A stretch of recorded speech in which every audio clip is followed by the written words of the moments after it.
Hello, everybody. As I am getting older in the ministry of God, there are some things that are now firing up my passion for God. Jeremiah 29:11 has this text that many of us know, for I know the plans I have for you. It is amazing to understand that whilst God has the whole wide world on his mind, he has my little life on his mind. And he says that he has plans of hope to prosper and not evil, but to even provide a future for me and you. And I just want to talk to somebody right now who might be going through anything that you might be going through. I want you to know that there is a God who is the awesome God, who has a plan for your life. You may look around and the odds may be against you, but God says, I know what I have for you. Number one, I'm learning as I'm getting older in this faith that God's plan is harder than your personal plan, because God's ways are not your ways and God's thoughts are not your thoughts. So therefore, whenever God is trying to produce the character that fits the plan and the blessing that he has in store for you, it'll always come to you looking harder and looking even impossible for you to do it on your own.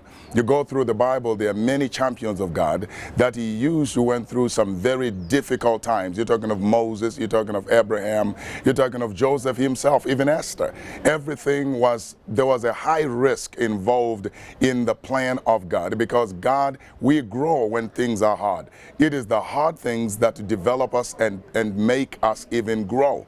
And the second thing I'm learning with the plan of God is that the plan of God is different from the plan that I have for my life. The plan I have for my life thrives in my comfort zone, does not want me to change, I want to pay the least amount, if possible, when it comes to the plan that I have. But the plan that God has is different. It may even demand that I seem and look foolish sometimes.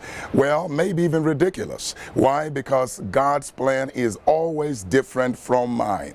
I think locally and God thinks globally. The plan that God says, I know the plans I have for you, it's not for the little village where I might be in right now, but it is for the benefit of the whole wide world. It is an amazing thing that the God of the universe actually thinks he can bless and change the world through you. Yes, you. You look at yourself and you say, well, I do not have anything special. I don't look like I can produce much. But God, in his wisdom and intelligence, when he says, I know the plans I have for you, my friend, he is involving the whole world. The last point that I just want to share with you for this moment that we have, God's plan is more rewarding than your plan.